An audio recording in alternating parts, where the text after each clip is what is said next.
ସୁଭଦ୍ରା ଯୋଜନା ଗୋଟେ ବଡ଼ ଅପଡେଟ୍ ଆସିଯାଇଛି। ଯେଉଁ ଅପଡେଟ୍ କାରଣରୁ ଆପଣମାନେ ମଧ୍ୟ ଯେଉଁମାନେ ଟଙ୍କା ପାଇଛନ୍ତି ସେମାନେ ପାଇବାରୁ ବଞ୍ଚିତ ହୋଇପାରନ୍ତି ଏବଂ ଯେଉଁମାନେ ନ ପାଇଛନ୍ତି ସେମାନଙ୍କର କଟିଯାଇ ବି ପାରେ।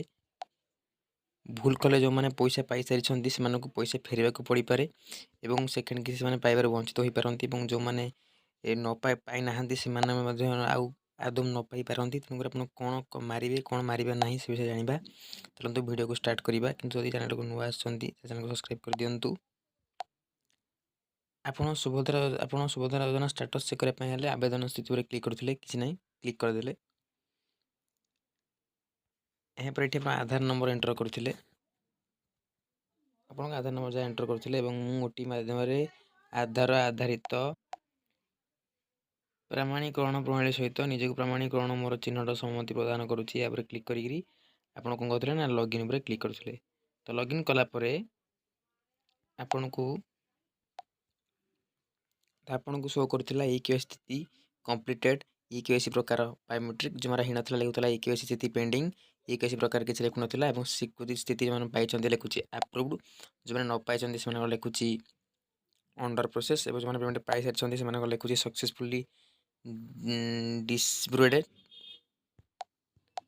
ସକ୍ସେସଫୁଲ୍ ଲେଖୁଥିଲା, ଯେଉଁମାନେ ନ ପାଇଥିଲେ ସେମାନଙ୍କର କିଛି ବି ଲେଖୁନଥିଲା। କିନ୍ତୁ ଏବେ ଏହା କ'ଣ ହେଇଛି, ଏଇଟା ତ ଆସୁଛି ଏହାପରେ ଟିକେ ଆପଣ ସ୍କ୍ରୋଲ୍ ଡାଉନ୍ କରିବେ ଉପରକୁ ଦେଖିବେ ଆସୁଛି ସିଟିଜେନ୍ ଷ୍ଟାଟସ୍ ସେଲ୍ଫ ଡିକ୍ଲାରେବୁଲ୍। ଟିକ୍ କରିବା ପାଇଁ ଦେଉଛି ଏବଂ citizen status opt out BTN ଆସୁଛି। ତ ଆପଣ ତାପରେ କ୍ଲିକ୍ କରିକିରି ଆପରେ କେବେ ମାରିବେ ନାହିଁ।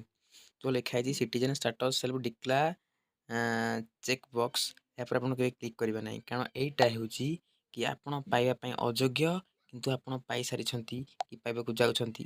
ସେଥିପାଇଁ ଆପଣ ଏଟା ସରେଣ୍ଡର କରିବା ପାଇଁ ଦେଖାଉଛି, କିନ୍ତୁ ଆପଣ ତ ଯଦି ଯୋଗ୍ୟ ହିତାଧିକାରୀ ତାପରେ ଆପଣ କେବେ କ୍ଲିକ୍ କରିବେ ନାହିଁ। କ୍ଲିକ୍ କଲେ ଯେଉଁମାନେ ପଇସା ପାଇସାରିଛନ୍ତି ସେମାନଙ୍କୁ ରିଟର୍ଣ୍ଣ କରିବା ପାଇଁ ପଡ଼ିବ ଏବଂ ସେମାନଙ୍କୁ ଦ୍ୱିତୀୟ କିସ୍ତି ମିଳିବ ନାହିଁ। ହେଲେ ଯେଉଁମାନଙ୍କର ନ ପାଇଛନ୍ତି କିନ୍ତୁ ପକାଇ ଦେଇଛନ୍ତି ଆପଣ ଯୋଗ୍ୟ ହିତାଧିକାରୀ ହେଲେ ଭୁଲଟା ମାରି ଦେଉଛନ୍ତି, ମାରିବେନି କାରଣ ଆପଣଙ୍କ କଟିଯାଇପାରେ। ଆଦୌ ପଇସା ମିଳିବନି, ଯଦି ତାକୁ ମାରିବେ ଆଦୌ ପଇସା ମିଳିବନି ଏବଂ ଆପଣଙ୍କ ଫର୍ମଟିକୁ ରିଜେକ୍ଟ କରାଯାଇପାରେ। ତ ଯେଉଁମାନେ ପାଇସାରିଛନ୍ତି ସେମାନେ ଭାବରେ କ୍ଲିକ୍ କରିବେନି। କ୍ଲିକ୍ କଲା ମାନେ ଆପଣ ପଇସା ପୁନଃ ଫେରାଇବା ପାଇଁ ବାଧ୍ୟ ହୋଇପାରନ୍ତି ଏବଂ ସେକେଣ୍ଡ କିସ୍ତି ମଧ୍ୟ ପାଇବାରୁ ବଞ୍ଚିତ ହୋଇପାରନ୍ତି। ଏବଂ ଯେଉଁମାନେ ନୂଆ ମାନେ ପାଇନାହାନ୍ତି ସେମାନେ ମଧ୍ୟ ଭାବରେ କ୍ଲିକ୍ କରିବେ ନାହିଁ, କାରଣ ସେମାନେ ଅଯୋଗ୍ୟ ହିତାଧିକାରୀ ଭାବେ ପ୍ରମାଣିତ ହୋଇପାରନ୍ତି। ତେଣୁକରି ଏହା ଉପରେ ଆପଣ କ୍ଲିକ୍ କରିବେ ନାହିଁ। ଯଦି ଆପଣ ଷ୍ଟାଟସ୍ ଚେକ୍ କରୁଛନ୍ତି ତ କେବଳ ଏଇ ପର୍ଯ୍ୟନ୍ତ ଚେକ୍ କରିବେ ସ୍ଥିତି ପେମେଣ୍ଟ ସକ୍ସେସଫୁଲି। ଆଦେହରେ ଆଦୌ ହାତ ମାରିବେ ନାହିଁ। ଯେଉଁ ଲେଖା ହେଇଛି citizen status self declare check box, ଆପରେ କେବେ ଟିକ୍ କରିବେନି କି ଆପଣ କୌଣସି କାମ କରିବେ ନାହିଁ।